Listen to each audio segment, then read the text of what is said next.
여러분 안녕하십니까, 진성호입니다. 이진숙 방송통신위원장이 지금 더불어민주당에 의해 탄핵된 상태입니다.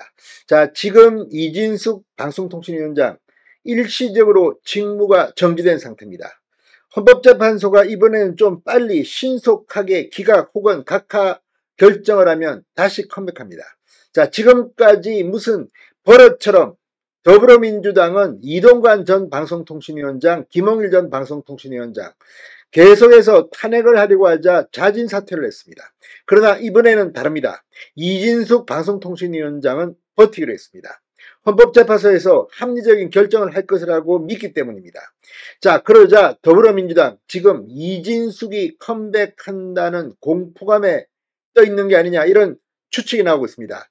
자, 그러면서 이진숙 방송통신위원장이 6개월 내로, 최장기간 6개월 내로 이 헌법재판소 결정이 나오면 다시 컴백할 것을 두려워해서 아예 이번에는 헌법재판소의 직무를 중단시키려는 음모가 진행되는 게 아니냐는 그런 추측이 나오고 있습니다. 바로 헌법재판소 10월 마비설입니다.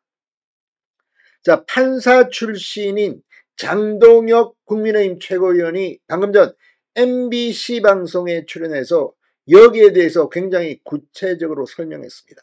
이걸 보면 정말 더불어민주당은 이진숙 위원장에게 상당히 겁에 질린 게 아닌가, 이런 생각까지 듭니다.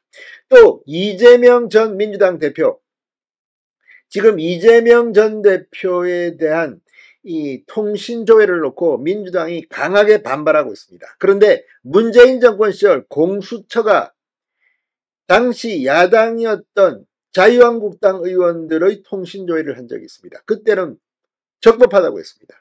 자, 지금 정권이 바뀌면 이렇게 말이 바뀌는 민주당, 언론들로부터 조롱을 당하고 있습니다. 그게 민주당의 정체인지도 모릅니다. 자, 이재명 전 대표에 대한 통신조회, 장동혁 의원은 뭐라고 했을까요? 진성호의 융단 폭격 시작합니다. 더불어민주당을 융단 폭격합니다.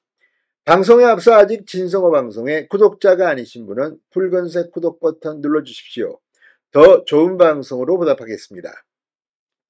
자, 장동혁 최고위원이 최근 정치권에서 10월 중순 임기가 만료되는 국회목 헌법재판관 3명의 후임자 지명 과정이 지연됨으로써 헌법재판소의 기능이 멈춰질 수 있다는 10월 헌법재판소 마비설이 나오는 데 대해 지금 야당 모습을 볼 때 충분히 가능하지 않을까 싶다고 말했습니다.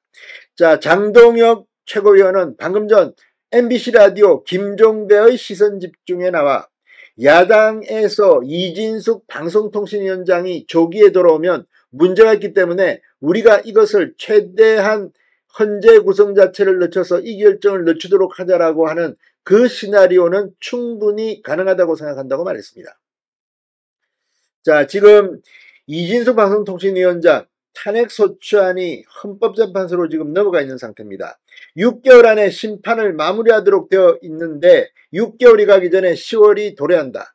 탄핵소추안은 최대한 180일 안에 끝내야 되는데 중간에 헌법재판소 재판관 공백 상태가 되어버리면 물리적으로 끝내고 싶어도 끝낼 수 없다고 분석했습니다. 그러면서 장 최고위원은 지금 문제되고 있는 헌재의 사건 중에서 그런 정치적인 의도를 가지고 구성을 늦출 만한 사건은 그게 거의 유일하다. 만약 그런 걸 가지고 늦추게 된다면 그런 의도가 국민들께 충분히 드러나게 될 것인데 역풍은 만만치 않을 것이라고 경고했습니다.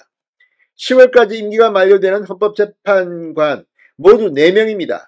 국회목 재판관 3명의 선출은 국회 본회의 의결을 거쳐야 하는데 민주당이 의결에 협조하지 않으면 3명 헌법재판관 자리는 공석으로 남습니다. 이렇게 될 경우에 지금 이 재판관 7명 이상이 출석해야 열리는데 헌법재판관이 6명 이하가 되면 사건 심리가 중단되고 국회에서 탄핵소추안이 가결되면 해당 공직자의 직무는 헌재 결정이 나올 때까지 정지되기 때문에 이진숙 위원장의 직무 정지 상태는 늘어날지도 모릅니다.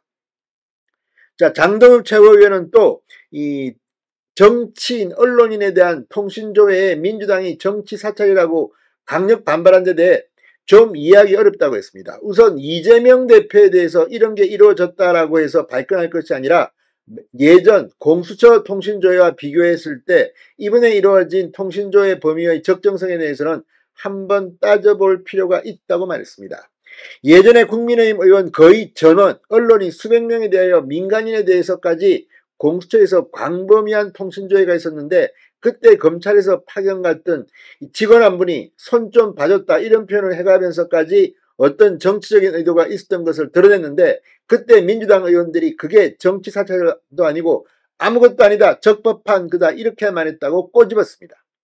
자, 지금 저도 개인적으로 이 통신조회는 가능하면 안 하는 게 좋습니다. 그런데 문제는 문재인 정권의 공수처는 이렇게 광범위했는데도 적절하고 윤석열 정부의 검찰은 안 된다. 그러니까 민주당이 내로남불 정당이라고 욕을 먹는 겁니다.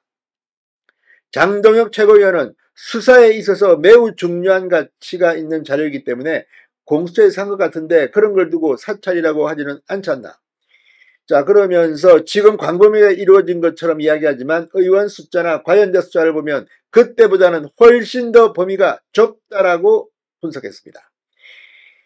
자, 다만 통신 이용자 정보 조회에 대한 법원의 영장이 필요하다는 주장에 대해서는 공감한다고 밝히기도 했습니다. 이용자 정보 공개이기 때문에 법원에서 이것이 압수수색 영장이나 다른 자택, 사무실, 또 신체에 대한 압수수색 이런 것보다는 그 요건을 좀 더 완화해서 심사할 수는 있지만 이 자체를 법원을 거치지 않고 하는 것에 대해서는 다시 논의는 필요하다고 생각한다고 덧붙였습니다. 판사 출신의 이야기입니다. 자, 아무튼 지금 진행되고 있는 건들을 보면 민주당이 지금 국회 이 192석 야권 압도적인 의석으로 그동안 뭐 했습니까?